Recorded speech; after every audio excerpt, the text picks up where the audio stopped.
Sir ಇದು 2021 ದೋಸ್ತ್ ಅಂದ್ರೆ 4 ಗಾಡಿ ಇದು ನಿಮ್ಗೆ ಏನ್ ಕಂಡೀಷನ್ ಅಪ್ಪ, ಒಂದು ವರ್ಷ ಇನ್ಸೂರೆನ್ಸ್ 2 ವರ್ಷ FC ಮಾಡಿಸ್ಕೊಡ್ತೀವಿ. ನಿಮ್ಗೆ ಒಂದು 5.5 ಲಕ್ಷ ರೂಪಾಯಿ ಲೋನ್ ಆಗುತ್ತೆ. ವ್ಯಾಪಾರ ಒಂದು 6.25 ಆಗುತ್ತೆ. 6.5 ಲಕ್ಷ ರೂಪಾಯಿ ಹೇಳ್ತೀವಿ, ಒಂದು 6.25 ಬಂದ್ರೆ ಕೊಡ್ತೀವಿ.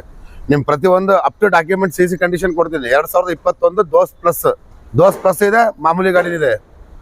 ಇದು ನೋಡ್ರಿ 2020 4 ಗಾಡಿ LS ಅಂದ್ರೆ ಪವರ್ ಸ್ಟೇರಿಂಗ್ ಗಾಡಿ, ಸಿಂಗಲ್ ಓನರ್, 1 ವರ್ಷ ಇನ್ಸೂರೆನ್ಸ್ 2 ವರ್ಷ FC. 6.5 ಲಕ್ಷ ರೂಪಾಯಿ ಹೇಳ್ತೀವಿ, ಒಂದು 6.25. ಫುಲ್ ಕ್ಯಾಶ್ 6 ಲಕ್ಷ ರೂಪಾಯಿ ಕೊಡ್ತೀನಿ. ಲೋನ್ ಬೇಕಾದ್ರೆ 10% ಹೆಚ್ಚು ಕಮ್ಮಿ ಆಗುತ್ತೆ.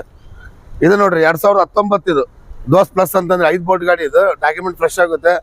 ಒಂದು 6.25 ಹೇಳ್ತೀವಿ, ಒಂದು 6 ಲಕ್ಷ ಬಂದ್ರೆ ಕೊಡ್ತೀನಿ. 2019 BS4 ಇದು ಬಂದ್ಬಿಟ್ಟು BS6 2021. ಆಮೇಲೆ ನೋಡ್ರಿ 2018 ದೋಸ್ ಪ್ಲಸ್, ಇದು ಡಾಕ್ಯುಮೆಂಟ್ ಫ್ರೆಶ್ ಆಗುತ್ತೆ. 5.5 ಲಕ್ಷ ರೂಪಾಯಿ ಆಗುತ್ತೆ ಇದು. ಆಮೇಲೆ ಪ್ರತಿಯೊಂದು ವೆಹಿಕಲ್ ಸಿಗುತ್ತೆ, ಕಮರ್ಷಿಯಲ್ ವೆಹಿಕಲ್, 3 ವೀಲರ್, ಅಪ್ಲೈ ಗಾಡಿ, ಟಾಟಾ AC, ದೋಸ್ತ್, ಬ್ಲೋರೋ ಪಿಕಪ್, ಬುಲೋ ಟ್ರಕ್. ಆಮೇಲೆ ನೀವು ಯಾವ್ದೇ ವೆಹಿಕಲ್ ಬೇಕಾದ್ರೂ